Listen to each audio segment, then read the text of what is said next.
Bonjour mes frères et sœurs, et ce matin nous allons terminer le chapitre 12. Et demain, il n'y aura pas de vidéo. On va se revoir lundi avec le chapitre 13. Notre Père du ciel, béni sois-tu pour ton amour en Jésus-Christ. Béni sois-tu pour ta bienveillance envers ton peuple. Merci Seigneur pour ce merveilleux livre de l'Épître aux Hébreux qui nous a fortifiés dans notre foi, qui nous a aidés à mieux comprendre que Jésus était l'accomplissement des prophéties de l'Ancien Testament. De mieux comprendre que Jésus a accompli la loi parfaitement pour sauver son peuple. Merci que tu nous as fait comprendre aussi que nous devons vivre par la foi maintenant. Nous ne sommes pas encore dans le paradis. Nous sommes ici et notre marche de vie chrétienne est une marche de foi. Merci de nous fortifier jour après jour. Amen. Nous avons vu jusqu'à date, dans le chapitre 12, la foi qui va se manifester, va se démontrer.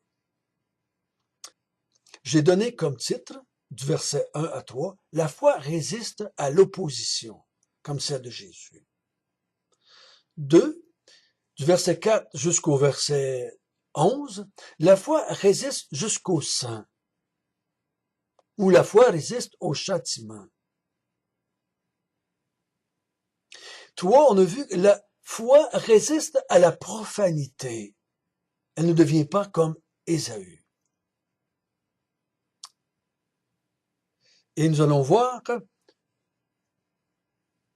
le restant du chapitre 12, verset 18 jusqu'à 29.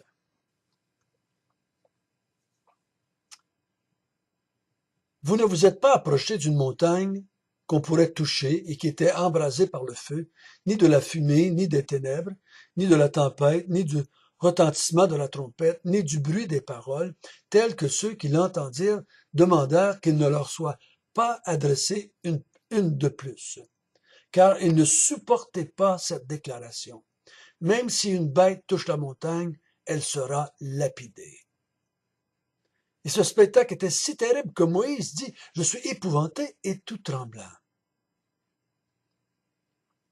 Mais vous vous êtes approchés de la montagne de Sion, de la cité du Dieu vivant, de la Jérusalem céleste, des myriades qui forment le corps des anges, de l'assemblée des premiers-nés inscrits dans les cieux, du juge qui est le Dieu de tous, des esprits des justes parvenus à la perfection, de Jésus qui est le médiateur de la nouvelle alliance et du sang de l'aspersion qui parle mieux que celui d'Abel. Gardez-vous de refuser d'entendre celui qui parle, car si ceux qui refusèrent d'entendre celui qui publiait les oracles sur la terre n'ont pas échappé, combien moins échapperons-nous si nous détournons de celui qui parle du haut des cieux? Lui dont la voix ébranla alors la terre et qui maintenant a fait cette promesse, une fois encore, j'ébranlerai non seulement la terre, mais aussi le ciel. Ces mots, une fois encore, indiquent le changement des choses ébranlées, comme étant faites pour un temps, afin que les choses inébranlables subsistent. C'est pourquoi, recevant un royaume inébranlable, montrons notre reconnaissance en rendant à Dieu un culte qui ne soit agréable, avec piété et avec crainte, car notre Dieu est aussi un Dieu, un feu dévorant.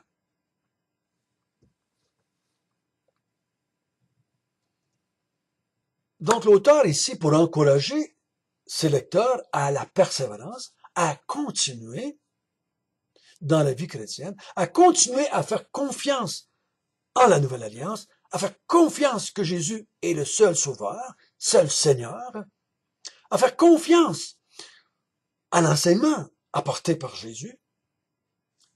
Il compare l'ancienne alliance à la nouvelle alliance. Il compare ce qui était avant et ce qui était maintenant. Et là, il leur parle du jour où est-ce que Dieu est venu s'adresser au peuple d'Israël sur le mont Sinaï. Il dit, vous êtes pas approchés d'une montagne terrestre. Le peuple s'était approché de la montagne de Sinaï parce que Dieu avait demandé, approchez-vous, je veux vous parler. Approchez-vous. Ne montez pas sur la montagne, mais approchez-vous de la montagne. Je veux m'adresser à vous. Et donc il dit, vous vous êtes pas approché de ce qui est physique, ce qui est matériel, ce qui est terrestre.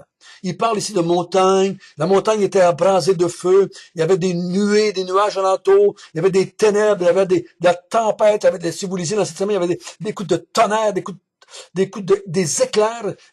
C'était vraiment terrifiant. C'était tellement terrifiant que ceux qui les ont entendus ne voulaient plus n'entendre. Il demanda qu'il ne leur soit pas adressé une de plus.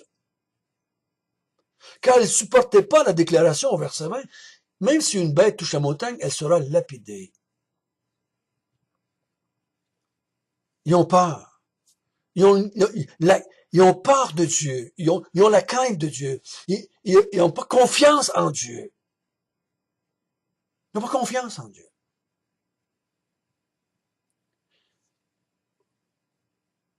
Moïse, lui, qui voit le spectacle, il dit, « Wow! » Il était terrifié, il était épouvanté, il était tout tremblant. Mais ça ne l'a pas empêché de monter sur la montagne. Ça ne l'a pas empêché de recevoir les paroles de Dieu que Dieu voulait lui dire.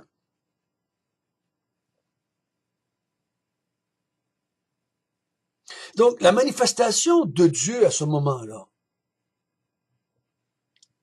avait amené dans le cœur des hommes et des femmes qui étaient là un grand respect, une grande crainte de Dieu. Mais vous vous êtes approché de la montagne de Sion. La montagne de Sion, c'est la montagne de Jérusalem, hein, sur laquelle était bâtie la cité du Dieu vivant, la Jérusalem céleste. Vous vous êtes approché d'une montagne spirituelle. Vous êtes approché d'une ville spirituelle. Vous êtes approché du monde céleste. Il dit, vous êtes approché des anges, de l'assemblée des premiers-nés inscrits dans les cieux. Vous êtes approché de Dieu, de l'esprit des justes parvenus à la perfection. Vous êtes approché de Jésus, de la nouvelle alliance. Vous êtes approché de quelque chose de beaucoup plus grand que l'ancienne alliance. Parce que la première montagne, avec la première venue, les premières paroles de Dieu, c'était l'ancienne alliance. Dieu avait parlé, Dieu a donné les tables de la loi à Moïse à ce moment-là. Ils ont signé une alliance avec Dieu. Il dit, vous autres, vous vous êtes approchés de quelque chose de beaucoup plus grand. Beaucoup plus grand.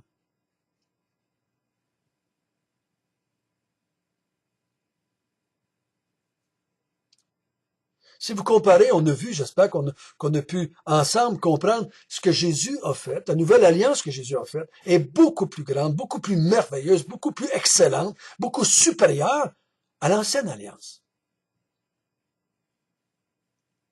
Il dit, vous êtes deux groupes. Le groupe de l'ancienne alliance qui s'est approché de la montagne de Sinaï et le groupe de la nouvelle alliance qui s'est approché de la montagne de Sion. Et au verset 25, il dit, gardez-vous de refuser d'entendre celui qui parle. Car si ceux qui refusèrent d'entendre celui qui publiait les oracles sur la terre n'ont pas échappé, combien moins échapperons-nous si nous nous détournons de celui qui part du haut des cieux? Il dit, faites attention.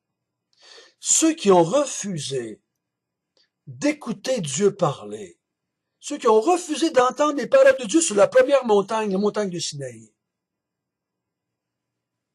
ils n'ont pas pu échapper. Échapper à quoi? Au châtiment, au jugement. Combien moins échapperons-nous si nous nous détournons de celui qui part du haut des cieux? Lui dont la voix ébranla alors la terre et qui maintenant avait fait cette promesse. Une fois encore, j'ébranlerai non seulement la terre, mais aussi les cieux.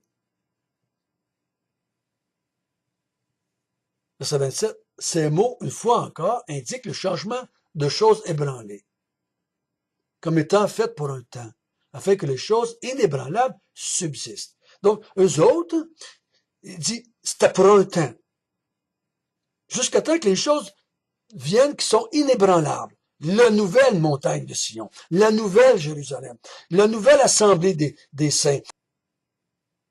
Ça, c'est inébranlable. C'est pour ça qu'il dit au verset 28, c'est pourquoi recevant un royaume inébranlable, montrons notre reconnaissance en rendant à Dieu un culte qu'il soit agréable, avec piété et avec crainte. Donc, il dit, deux groupes sur deux montagnes. Un terrestre, un Dieu parle et les gens entendent de vive voix, et l'autre montagne, la montagne de Sion, de la Nouvelle Alliance, il dit, si vous réagissez à ce que, de la même façon que la gang qui a réagi au premier, à la première montagne, qui ont finalement rejeté, vous allez être d'autant plus jugés, vous autres aussi, sévèrement. Tout au long de l'Épître aux Hébreux, c'est la même vérité. C'est un autre avertissement ici. Un autre avertissement. Si vous abandonnez, si vous n'écoutez pas les paroles qui sont dites dans la deuxième alliance, pour retourner à la première alliance, vous faites mieux de craindre, parce que votre Dieu est un feu dévorant. Vous allez être aussi frappé, rejeté. Vous allez pas être capable d'échapper au jugement de Dieu. C'est tout ce que le texte est en train de dire ici. Vous pouvez prendre le temps, je vous encourage à le faire, aller dans les livres d'Exode et voir, et dans les livres de Deutéronome, il y a deux places où on parle du moment de l'Ancienne Alliance, ou du moment où Dieu a donné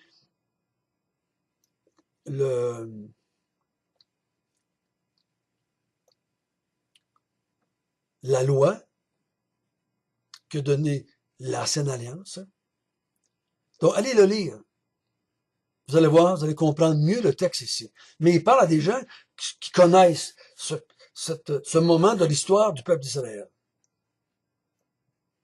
Et là, vous savez ce qui est arrivé.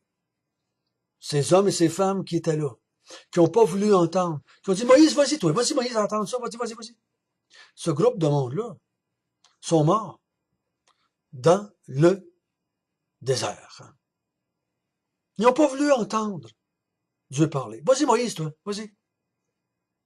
On va faire ce que tu dis, on va faire ce que tu dis. Mais je crois que leur attitude est mauvaise face à Dieu, face aux paroles de Dieu. Et il va redonner la loi, si on peut dire la main, une deuxième fois qu'il va prononcer la loi et renouveler l'ancienne alliance, on va dire, à la fin de Deutéronome, avant d'entrer dans le pays de Canaan. Il dit, faites pas comme vos pères, vous autres là. Je vous redonne la loi et restez attachés à moi. Ici, il dit à l'Église, il dit aux Hébreux, si vous abandonnez la montagne de Sion, si vous vous refusez d'écouter ce qui a été dit sur la montagne de Sion, si vous refusez d'écouter ce que Dieu a dit, voici mon fils bien-aimé en qui j'ai mis toute mon affection. Si vous refusez et rejetez celui qui était envoyé par Dieu pour faire la nouvelle alliance,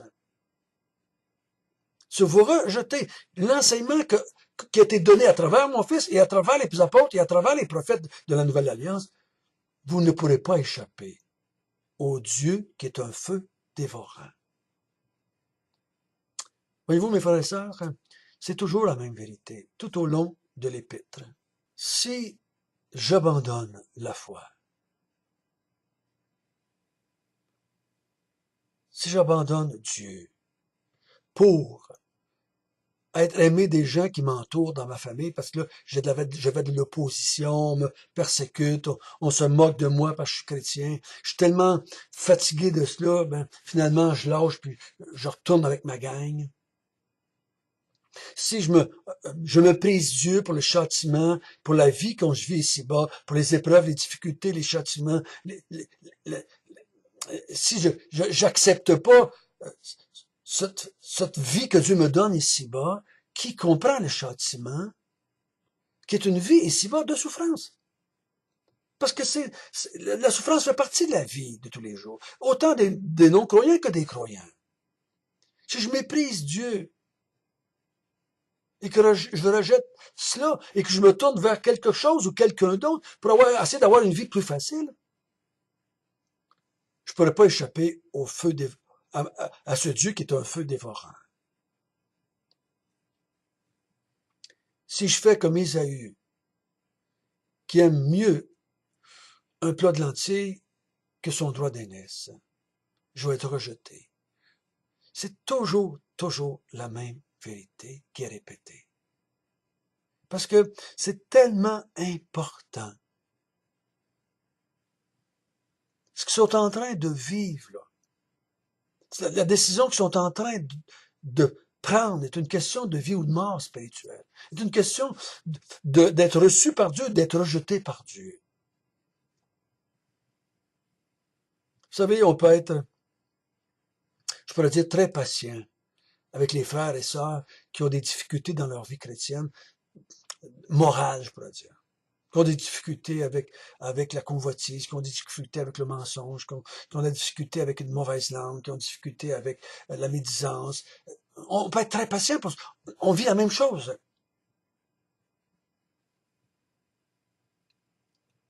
Et notre compassion, notre miséricorde, notre encouragement, on va la faire là, avec ces chrétiens-là. Mais avec ceux qui sont en train d'abandonner la foi, c'est un autre paire de manches. Les avertissements qui ont été donnés dans ce livre ici sont sévères, sont ultimes, sont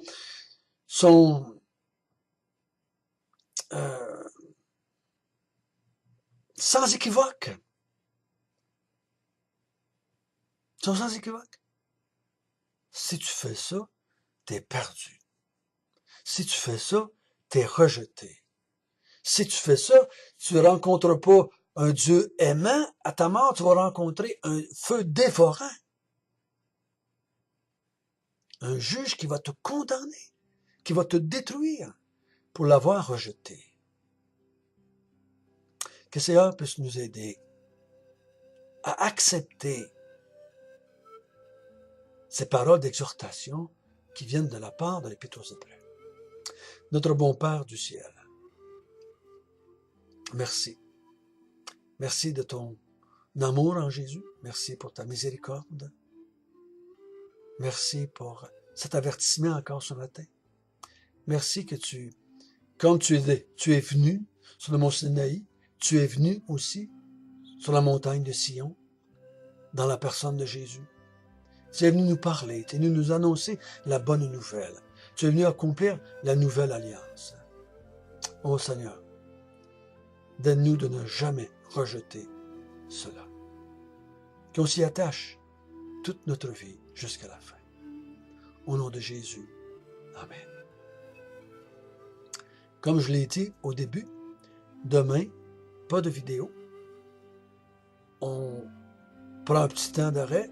On se revoit lundi avec le chapitre 13. Bonne fin de semaine.